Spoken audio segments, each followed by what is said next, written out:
Now let us see birth of the Weimar republic. अब हम देखेंगे कि वाइमर रिपब्लिक का बर्थ कैसे हुआ। Germany a powerful empire in the early years of the 20th century. Germany 20th century में सबसे पावरफुल एम्पायर था। For the first world war, जिसने कि फर्स्ट वर्ल्ड वॉर को लड़ा था कब, 1914 से 1918, alongside the Australian empire, Australian empire के साथ मिलकर के, एंड अगेंस्ट द एलाइज, और जो एलाइज पावर थी, जो मित्र राष्ट्र थे, उनके खिलाफ ये फर्स्ट वर्ल्ड वॉर लड़ा गया था। अब आपको याद रखना है कि एलाइज पावर्स में कौन थे, तो England, France and Russia. All join the war hoping to gain from a quick victory. सभी ने इस वॉर को ज्वाइन किया, क्या, ये सोच करके कि वो सब जल्दी ही विक्ट्री को प्राप्त कर लेंगे, इट मीन्स वो जीत हासिल कर लेंगे very quick. Little did they realise that the war could stretch on. लेकिन धीरे धीरे उन्होंने इस चीज़ को रियलाइज़ किया कि जो वॉर है वो बहुत ही लंबा खिंच रहा है, बहुत ही लंबा जा रहा है। Eventually draining Europe of all it's resources, और यूरोप के जितने भी ड्रेनेज थी, रिसोर्सेज वगैरह थे, ऑयल वगैरह, मेटल्स वगैरह के रिसोर्सेज, सब क्या हो रहे थे, धीरे धीरे ड्रेन सूख रहे थे, इट मीन्स कम होते जा रहे थे। Germany made initial gains by occupying France and Belgium. Germany ने स्टार्टिंग में फ्रांस और बेल्जियम के ऊपर कंट्रोल कर लिया था। हाउ एवर फिर be the allies stand by the US entry in 1917। फिर एलाइज पावर में, मित्र राष्ट्रों में यूएस ने एंट्री की। कब एंट्री की यूएस ने, 1917। तो यहाँ पे आपके लिए क्वेश्चन बन सकता है कि फर्स्ट वर्ल्ड वॉर में यूएस ने एंट्री कब की, तो आंसर इज 1917।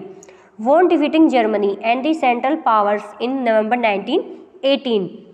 और जैसे ही यूएस ने एंट्री की वैसे ही जर्मनी की हार हो गई, और जो सेंट्रल पावर्स है नवंबर 1918 में वो इन्होंने इनको हरा दिया। The defeat of imperial Germany. अब जो जर्मनी है वो साम्राज्य जो है जर्मनी का वो हार चुका है। And the abdication of the emperor, और उस टाइम पे जो जर्मनी का एम्परर था उसने एब्डिकेशन कर दिया, पदत्याग कर दिया, अपने पद से त्यागपत्र दे दिया। And opportunity to parliamentary parties, ये पार्लियामेंट्री पार्टीज के लिए एक अपॉर्चुनिटी थी टू रिकास्ट जर्मनी पॉलिटी, वापस से जर्मनी की राजनीति को रिकास्ट करने की, वापस से पुनर्निर्माण करने की। जो वहाँ की पार्लियामेंट्री पार्टीज थी उनके लिए एक अपॉर्चुनिटीज़ थी, क्योंकि जर्मनी हार गया था फर्स्ट वर्ल्ड वॉर में, और जो एम्परर है उसने एब्डिकेशन कर दिया था, पद से त्यागपत्र दे दिया था। A national assembly met at Weimar and establish a democratic constitutions with a federal structure.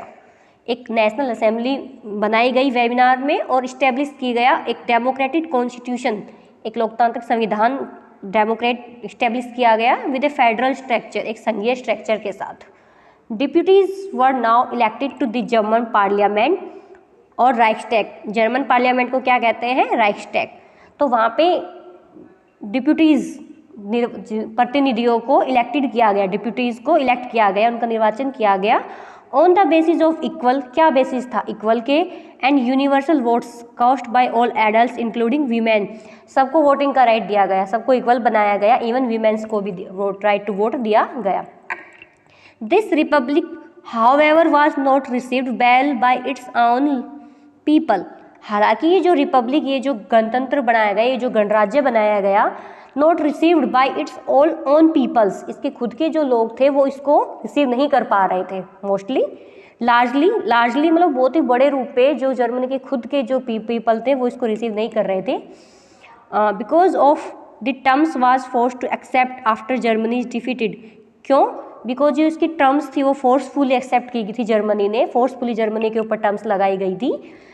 क्यों, क्योंकि वो फर्स्ट वर्ल्ड वॉर में हार गया था Germany. The peace treaty at Versailles में एक पीस ट्रीटी हुई, शांति की संधि हुई थी विद दी एलाइज के साथ हुई थी, मित्र राष्ट्रों के साथ। वो जो ये बहुत ही हार्श ट्रीटी थी, इट मीन्स बहुत ही बुरे रूप से इनके साथ बिहेव किया गया था। एंड ह्यूमिलेटिंग पीस, और मानवता के खिलाफ भी थी ये शांति, अपमानजनक संधि थी इनके लिए, ये जर्मनी के लिए। Germany lost its overseas colonies. Germany ने ऑलमोस्ट अपने जितने भी उपनिवेश थे, जितने भी कॉलोनीज थी वो लॉस्ट कर दी थी।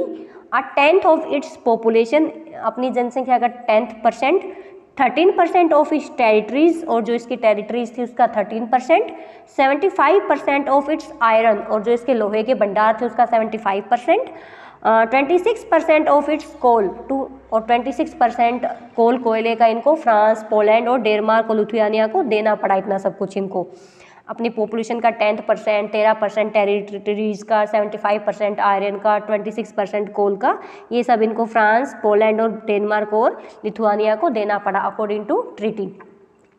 द एलाइड पावर्स, जो मित्र राष्ट्र है, demilitarise Germany to weaken its power. Germany की पावर को कम करने के लिए एलाइज पावर्स ने इनकी जो मिलिट्री है उसको भी भंग कर दिया, सेना को भी भंग कर दिया, जर्मनी की सेना को। The war guilt close, war guilt close, युद्ध का जो अपराध छंद था, अनुच्छेद था, वो हेल्ड जर्मनी के ऊपर लगाया गया। रेस्पॉन्सिबल फॉर द वॉर, कि वॉर के लिए सिर्फ रेस्पॉन्सिबल जर्मनी था। And damage is the allies countries suffered, जिसकी वजह से मित्र राष्ट्र कंट्रीज ने सफ़र किया। ठीक है। Germany was forced to pay कंपेंसेशंस amounting to 6 billion. Germany के ऊपर फोर्स डाला गया कि आप कंपेंसेशन हमें देंगे, इट मीन्स जो हानि हुई है, जो नुकसान हुआ है उसका भुगतान करेंगे, कंपेंसेशन आप देंगे, अमाउंट हमें इतना देंगे। The allied आर्मीज also occupied the resources rich Rhineland, और जो एलाइज आर्मीज़ हैं, जो मित्र राष्ट्रों की जो सेनाएं हैं, उन्होंने जितने भी रिसोर्सेज थे जो वहाँ पे थे, राइनलैंड में थे, जर्मनी के राइनलैंड में थे, वो सार उनको ऑक्युपाई कर लिया। ठीक है, रिसोर्सेज को एलाइड आर्मीज़ ने, मित्र राष्ट्रों की सेना ने। मच ऑफ द 1920 तक जितने भी राइनलैंड के रिसोर्सेज थे सबके ऊपर मित्र राष्ट्र ने अपने आप को ऑक्युपाइड कर लिया, उनको अपने कंट्रोल में ले लिया। Many Germans held the new Weimar republic responsible for not only the defeat in the war but the disgrace at Vercel.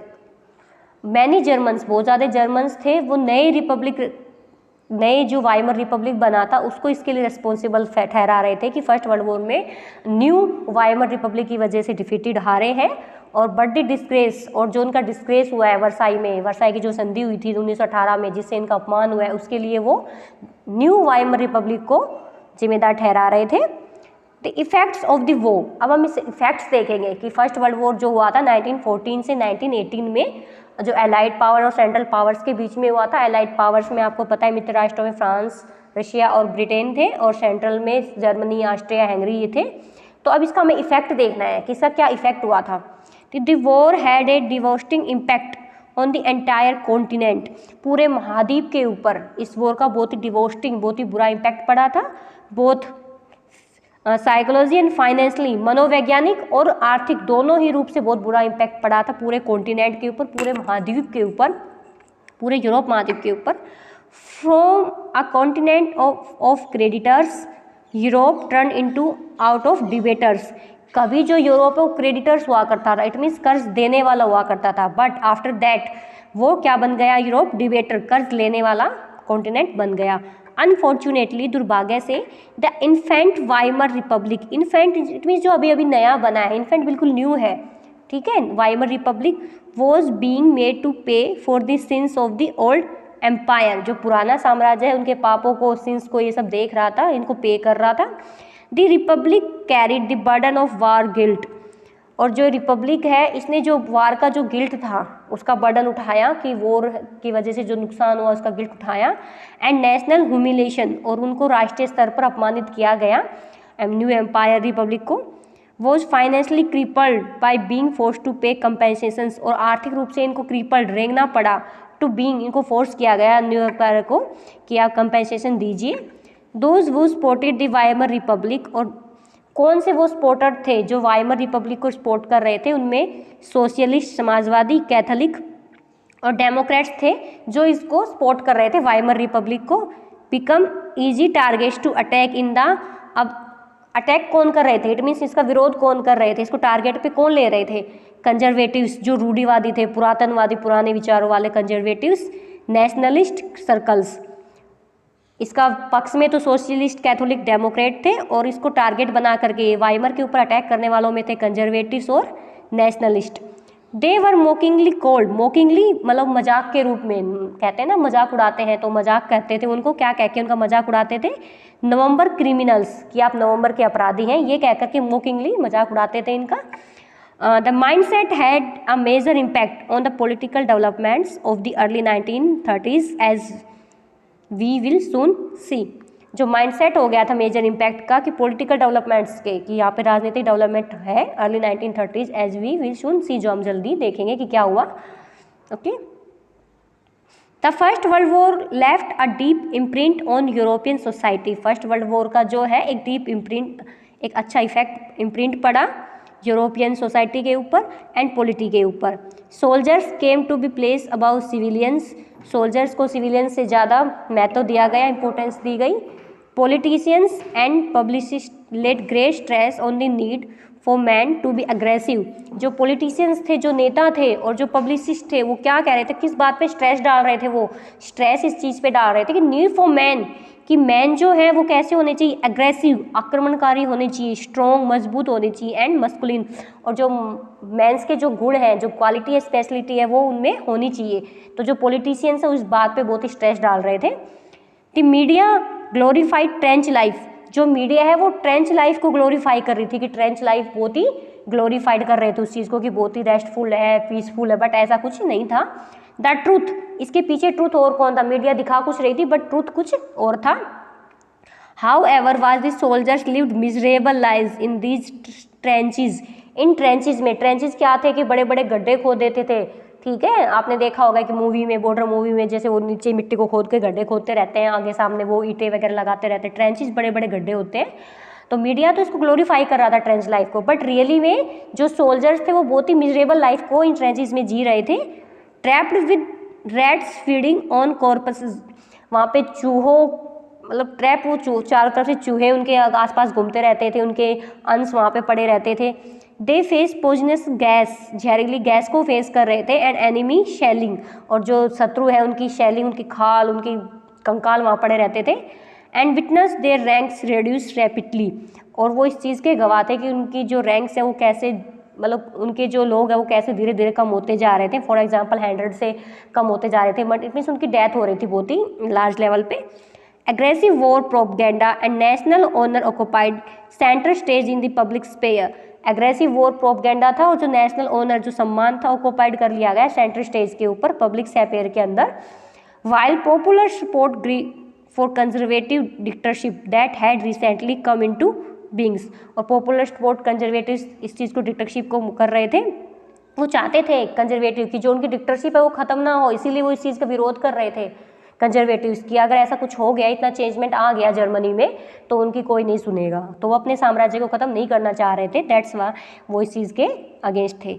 Democracy was needed a young, जो लोकतंत्र है वो अभी एक नया नया विचार आया था, यंग इट मीन्स बिल्कुल नया विचार था लोगों के माइंड में। And fragile idea, fragile idea बिल्कुल ही नया था। Which could not survive the इंस्टेबिलिटीज़ of interwar Europe, जो कि इस इंटरवॉर जो हो रहा था यूरोप के अंदर, उसके अंदर वो इंस्टेबिलिटीज़ हो गया था, इंस्टेबल हो गया था, स्टेबल नहीं हो पा रहा था, बिकॉज एक डेमोक्रेसी न्यू थॉट था, लोगों के मन में नया विचार था, उन्हें नहीं पता था कैसे अडॉप्ट करना है, क्या करना है, कौन से रूल रेगुलेशंस बनाने हैं, तो सब कुछ नया था। ओके, आगे हम नेक्स्ट वीडियोज़ में देखेंगे। Thank you children.